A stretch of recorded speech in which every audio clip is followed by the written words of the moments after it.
Morning, everyone. It's Joe Waxman, and I'm back with another video. This morning, I would like to talk about actor, martial artist, somewhat of a legend, Chuck Norris. There's so many internet memes. I'm not sure how he got the reputation of being like the world's toughest guy. I guess probably maybe because he is. I don't know. Well, let's find out. Let's look at his chart and see what it says. But yeah. So there we go.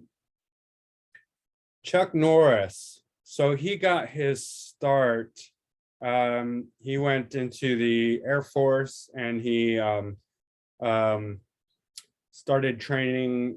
He found martial arts as an Air Force person, and he took to it and he developed.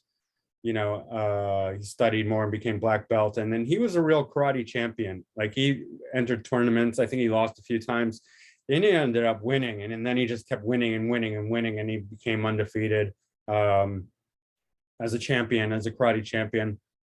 And through his karate tournaments, and he was a teacher, a celebrity teacher as well in California. I think Steve McQueen was one of his students. And then he met Bruce Lee, and Bruce Lee invited him after he was already like a karate champion. He already established himself as like the real deal, legit, karate champion, undefeated anywhere. Bruce Lee invited him onto a film, Way of the Dragon, I believe, where the classic, with the classic scene of Bruce Lee kicking his ass. And that was a success. And then he just started, doing more and more films, and then he became, super popular, and he got a role, started the role of Walker, Texas Ranger. I never watched that show, but that was back in the 80s, 90s, I guess. But yeah, so Chuck Norris. It's interesting, like how people gain their reputations, and I think we're gonna maybe we'll uncover something here. I'm not even sure. We'll figure it out why he's has this reputation. I mean, there's certainly other karate champions who don't have the same reputation as Chuck Norris, but anyway. Pisces Sun conjuncting the third house cusp.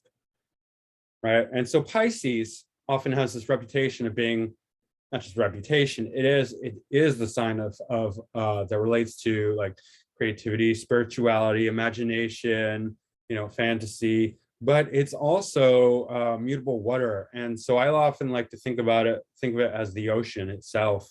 I mean, other people have said, no, Cancer is the ocean, but regardless, I think it represents this very, very big watery energy. And Pisces, I find, definitely have this very larger than life kind of energy. And oftentimes it has this kind of like, this watery feel where you can like put your hand in water and there's no resistance. But like, at the same time, water has this quality of, it can be overwhelming. Like when you have like a tidal wave, when a Pisces person gathers their massive energy and decides to unleash it upon you, it's huge, it's momentous. Like, just go up against a strong Pisces energy and you'll feel what I'm talking about. I'm sure a lot of you do know what I'm talking about. It's huge energy. It's huge, it's massive. It's a tidal wave when they want to be. And so that's really interesting about Pisces when we're talking about this guy who's supposedly, the toughest guy in the world. I mean, it's an internet meme. We don't actually all think that, nobody can defeat Chuck Norris, although he was undefeated when he was a karate champion. Now he's much older, and I'm sure that's different, but it's not like we actually want to see him fight anyone. It's a joke, but it is saying something about his energy, right? That it's super strong and big and tough. More like tough, I think.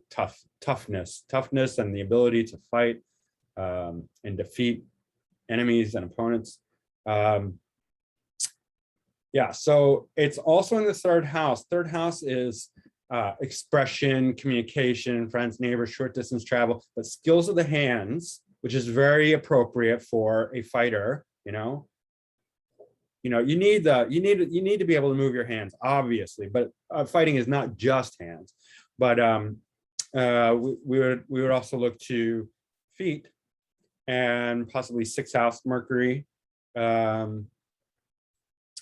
so like third house, 12th house, because 12th house is feet. So you need to move your hands and your feet.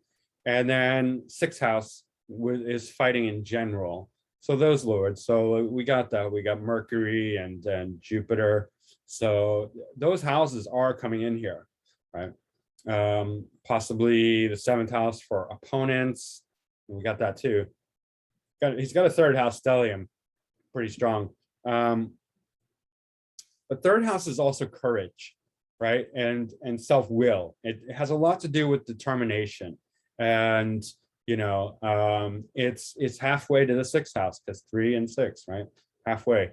So it does have a lot to do with, or at least it can do with fighting. It can do with anything that has to do with, obviously, the skills of the hands, but anything that is you need courage for, which fighting often does. So it's not specifically a house of fighting, but it is a house of courage and will and determination, the third house, right? So that's interesting.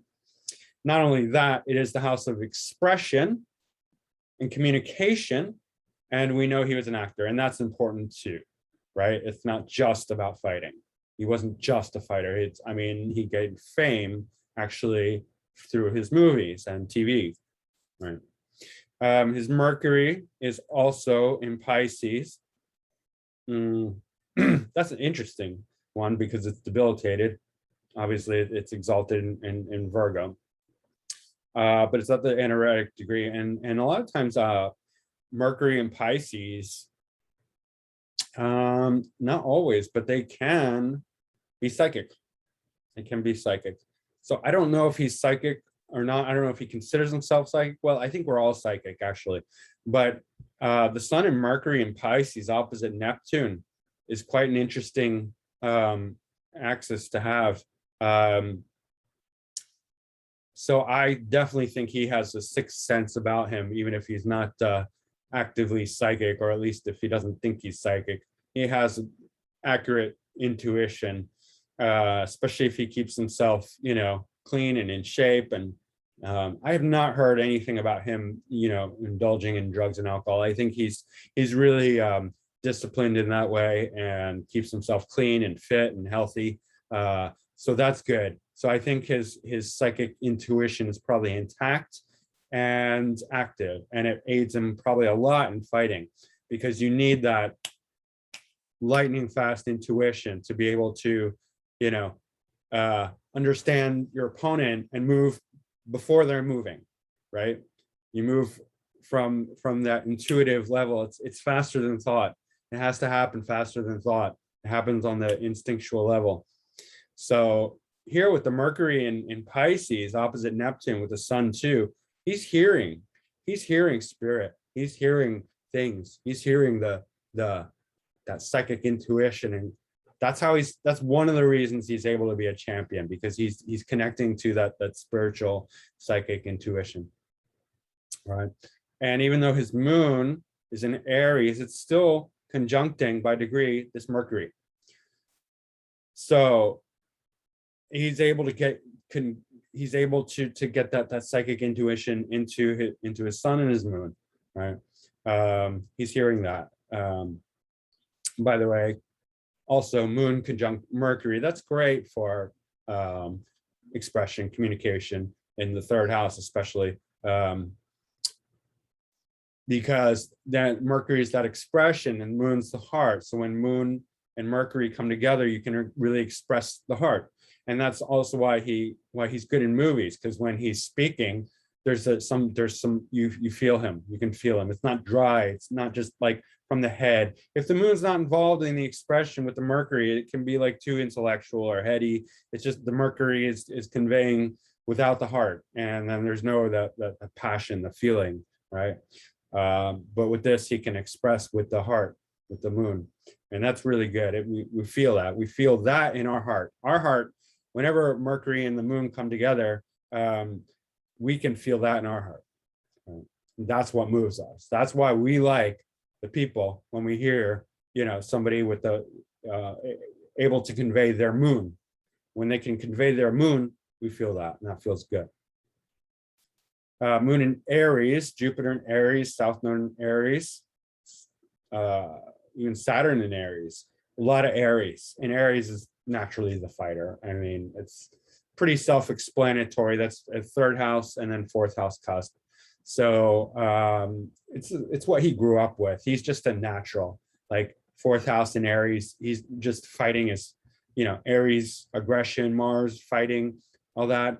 It's something that he was born into, right, from an early age. I mean, just it was a natural how he perceived his childhood. I mean, because obviously children born in the same family can have different ICs, can have different ascendants, and will perceive their childhood differently, the energy that they take from it. What he took from his own childhood was very Aries. So it allowed him to fight naturally from a young age. I don't know how old he was when I guess he was like, young 20s.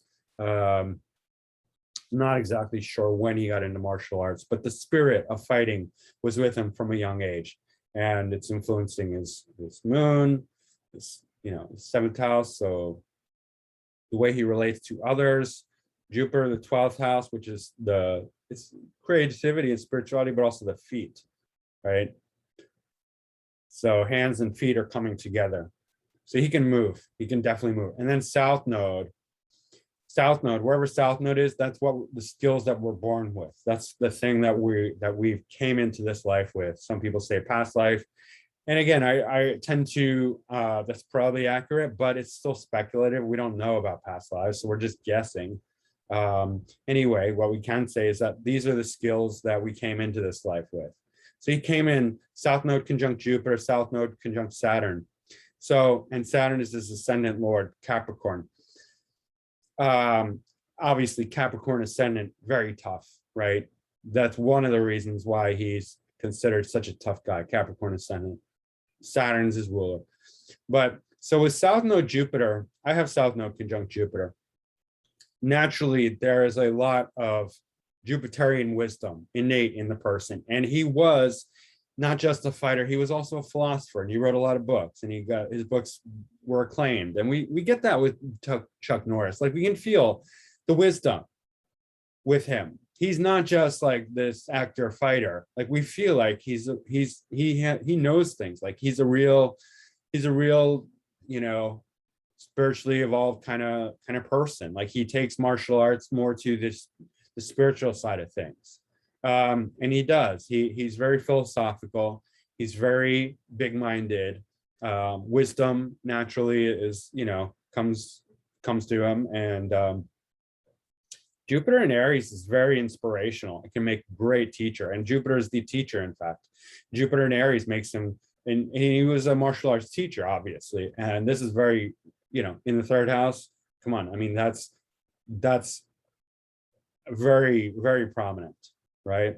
South Node conjunct Jupiter makes excellent teachers in Aries, teaching about fighting, teaching about Mars things, right? The wisdom of fighting, and also the motivation. And Jupiter in Aries can be like a coach, right? A sports coach even. But in this case, obviously, it's martial arts. But very, very natural for him to teach about fighting and the wisdom of fighting and inspiring people, because Aries is so inspirational. So inspiring people through his teachings, motivating people through his teachings. And his philosophy, if you read his philosophy, it's very positive, very Jupiterian, but also Saturnian. Saturn, restriction, right? And Saturn does not do so well in Aries because it's exalted in Libra, but it is still Saturn, and it's conjunct the IC, so not the best place for Saturn because it shows a very restricted, difficult upbringing.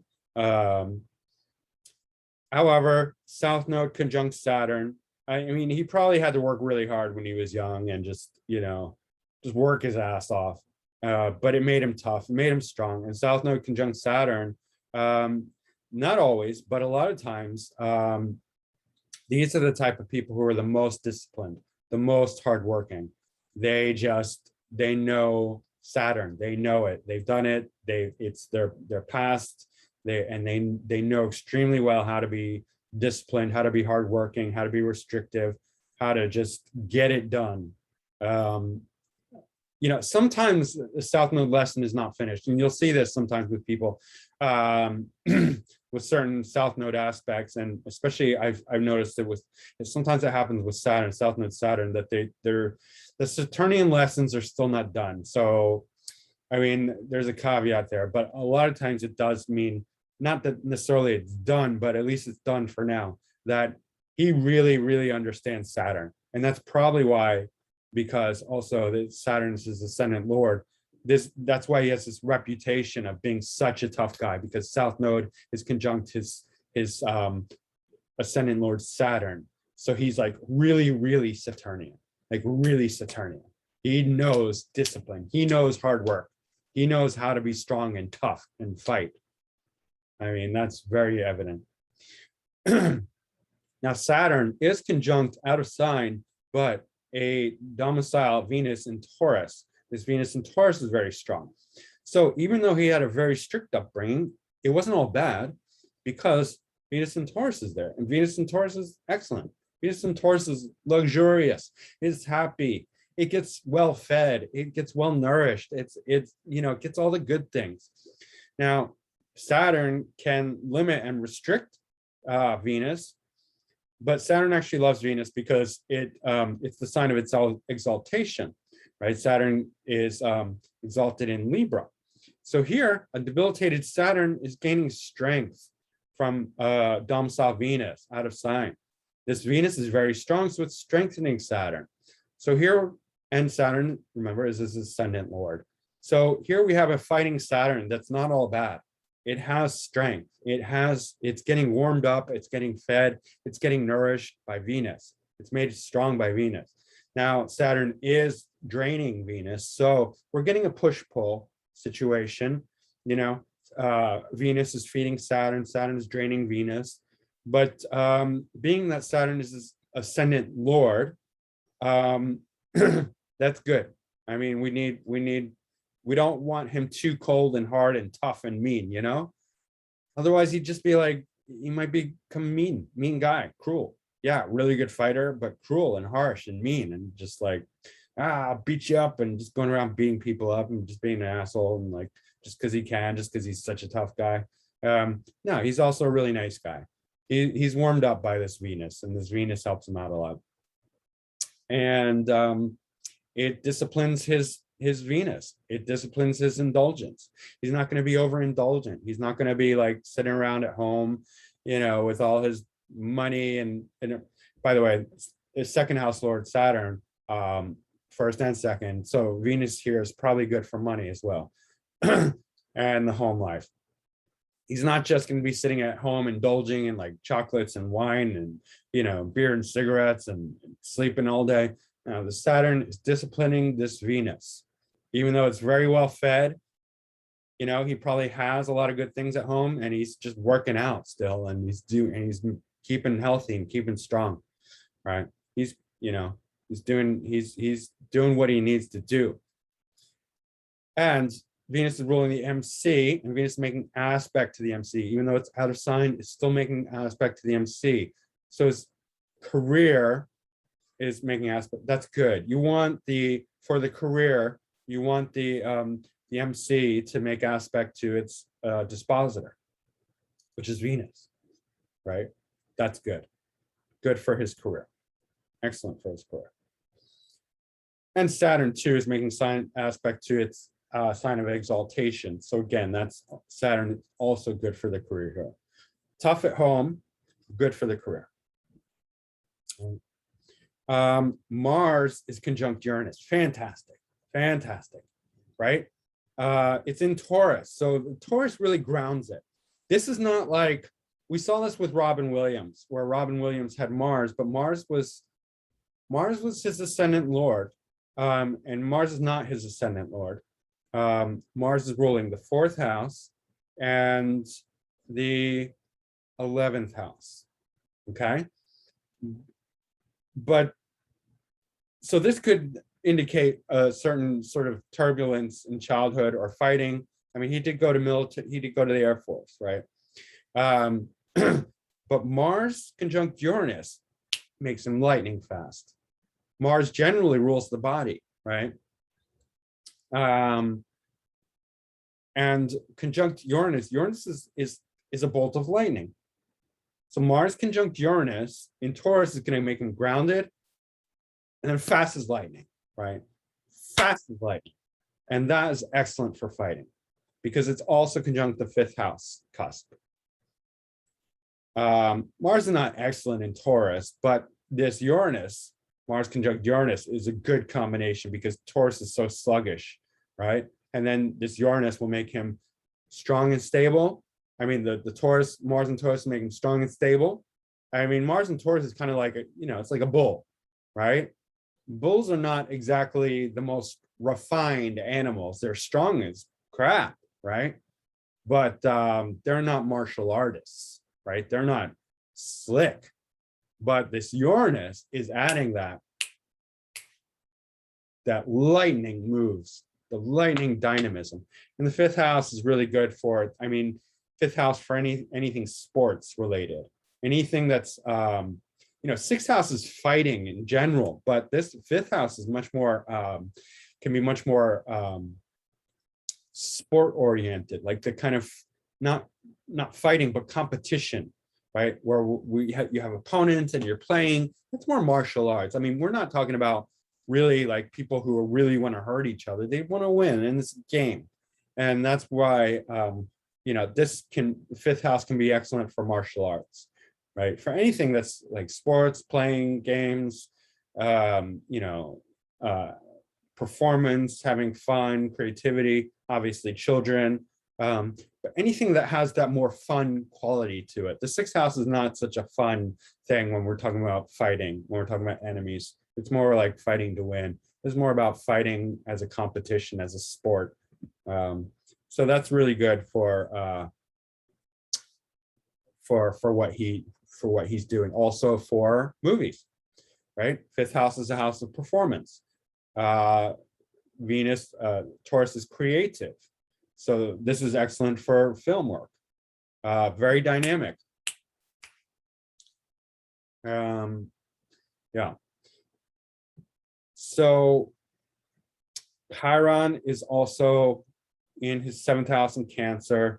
A lot of empathy and compassion there. He is a philanthropist. Like, he does a lot of charity work. He's very good to others. And Chiron in the 7th has a lot to do with that, because Chiron in the 7th, I mean, it can do different things. Like, it can create a codependent relationship where you attract weak people, where you attract wounded people, like people, damaged people. And, if you accept them in, like, if they become your partner, like if he took a girlfriend who is like damaged goods, like drug addict, alcoholic, somebody with no self-worth, that would not be good.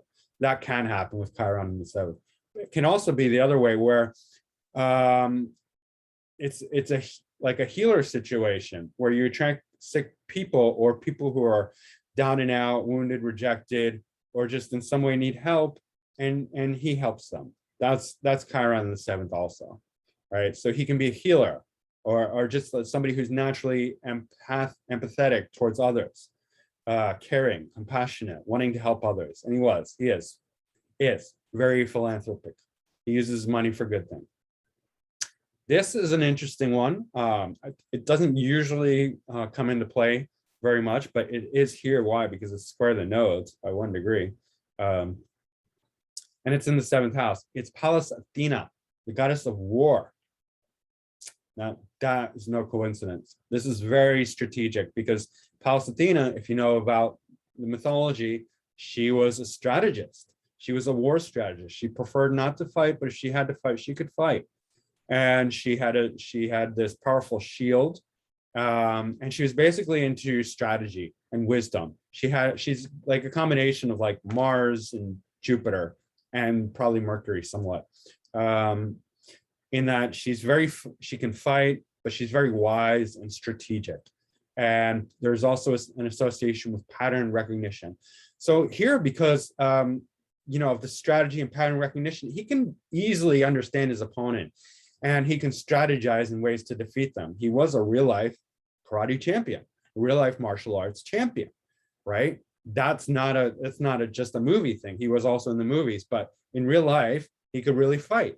That's the strategy. That's the war strategy. Defeating your enemy before you begin, right? Understanding them, strategizing them, and defeating them through the mind, through the intellect. Pattern recognition, understanding the patterns of his opponent. If opponent is coming at him and they have a certain style, a certain technique, they're using certain moves again and again, or they have certain weaknesses. That's understanding patterns. Similarly, Pluto in Leo, Pluto was very powerful in Leo, gains a lot of strength in Leo because it gains the muscle of Leo, the real the ego becomes very empowered with Pluto. Now, Pluto is not a very physical planet. Physical is more Martian territory. Pluto is spiritual. It fights not with the physical body, it fights with the mind. Pluto is psychological and perceptive, and it's far more destructive than Mars in that sense, because it can go deeper into the psyche. So here, again, the art of war, defeating your opponent before you begin. Here, he can be psychological in his fighting. He can enter the opponent's mind, and he can project this plutonic vibe that psychs the opponent out, right? So here he's using the Pluto to psychologically overcome his opponent, even not with words, not with anything in particular that we can point to. It's just an energy.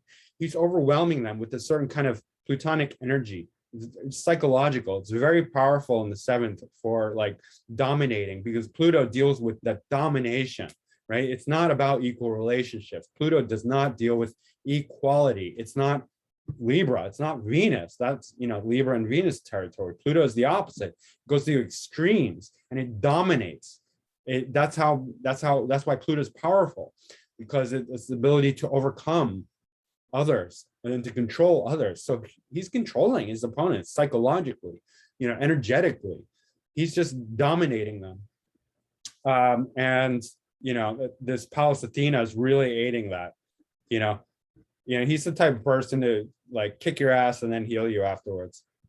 I mean, it's true. That's the type of person he would be. Reminds me of the doctor in Redbeard, Kurosawa's film, who he once seen, he goes and beats up these thugs and then he heals them, breaks their arms and heals them. But then when a planet is square the nodes or conjunct the nodes, it's very significant. So we have 3 planets: Jupiter, Saturn, and then Pallas Athena is an asteroid, but it's still. And that's the war strategy, the strategist. That's one of the reasons that this in the 7th in Cancer, and Cancer is no slouch, by the way. Cancer, can fight if it needs to. It's not a sign of fighting, but it will fight. And, it's going to fight to win, because it's a very protective sign. So it feels if Cancer feels that it needs to fight, if it does fight, it is very dangerous. The claws come out and it has a very thick shell. So, it's not really a detriment to me, because he's so Saturnian. He's got this really strong south node and all these Aries that the Cancer is fine with me. It doesn't matter if it's fine with me, but I'm just saying that I don't think it's problematic. I don't think it's negative. It shows that even though he can fight, he's also very caring, and compassionate and wise. But this is one of the reasons why he has this reputation, because this strategy and this Pluto in the 7th house of opponents, the 7th house is the house of others. So any other relationship, right? One-on-one competition or just whatever. When we look at Chuck Norris, we we connect with his seventh house, and we see Pluto, and then this nodal square to Pallas Athena, which is the goddess of war. So we're getting this very, very strong impression, the Pluto, and that this asteroid Pallas Athena is making us feel like, wow, Chuck Norris, such a tough guy, right? Cancer has the protective shell, so that's also very tough, right? Neptune is, I already talked about that. Neptune is in the ninth house. He is very religious. Neptune has more of a spiritual connotation. Virgo is very puritanical, and he's very conservative in his views. He's conservative, Christian, Republican. Tends to be relate to Virgo, and the Neptune relates to acting. I mean, among other things, I think it enhances his intuition a lot, but also Neptune is film, photography, illusion, delusion, fantasy, acting. So for the acting thing, that's very strong. It's the ninth house, not 10th house, but it is still very prominent up in the sky. I mean, it's still very, high in the sky and prominent. Ninth house is still can have influence on career, right? Because it's very close to the career. It's supporting the career house. And then obviously North Node in Libra in the 10th house. He started out with Aries at home as a youngster, first half of his life. And then his North Node is moving into basically the 10th. I mean, this is 9th house, but it's conjuncting the 10th house cusp. So career, public image, public view, career success. So I mean, that's obvious. As he got older, he just became more and more famous, more and more of a public figure. That's North Node. Libra is all about, fairness and balance, but Libra is the smooth operator. The smooth, it deals with getting along with everyone, right? It wants to get along with everyone. So Libra in the 10th house is not about fighting. It's about relationships, establishing good relationships, fair balance with everyone, equality, So he can take this fighting and bring it to the mainstream, the masses, the movies. The movies are very much, that's, Libra fits right in with Hollywood movies, celebrities, all that, because it has to be, you have to be very schmoozy, in order to make your way into celebrityhood, because it's all about the schmooze, the getting along with everyone, tendency to be fake. Not that he's fake, but Libra just has that ability to get along, to get in, to fit in, to say the right things, to be social and sociable, right? Very concerned with Libra in the 10th house, is very concerned with public appearances as well, and having people like you. So that's all going to be his Chuck Norris he's not fading away into obscurity because of the North Node in Libra in the 9th, 10th house. Let's call it 10th house because it is the 10th sign and it's conjuncting the MC. A lot of 10th house influence anyway. What else? I mean, he's got nothing really outstanding here. His Pluto is a little out of bounds. That's pretty much it for the out of bounds and stationary, the speed of the planets. Mercury retrograde, Neptune, Pluto. Nothing really outstanding. The Pluto out of bounds will show like a definitely more extreme Pluto. So the psychological domination that he can exert over others is strong and impressive, right? And that's why he's such a fierce opponent. Yeah. So anyway, that's pretty much it. I think, this paints a pretty clear picture of why Chuck Norris is the man who he is, why there's this kind of aura and legend about him, about it being like the toughest guy in the universe, and fact or fiction, he has that image, that image, the psychology, right? Pluto here in the North Node in Libra, and Neptune in a very prominent position in the sky. Anyway, yeah, cool. Chuck Norris, tough guy. All right. So that's pretty much it for today. If you guys enjoy this content, don't forget to hit like, subscribe, and share. And if you want to book a reading, go to my website, macroastrology.com, and I will see you guys soon. All right, thanks. Bye.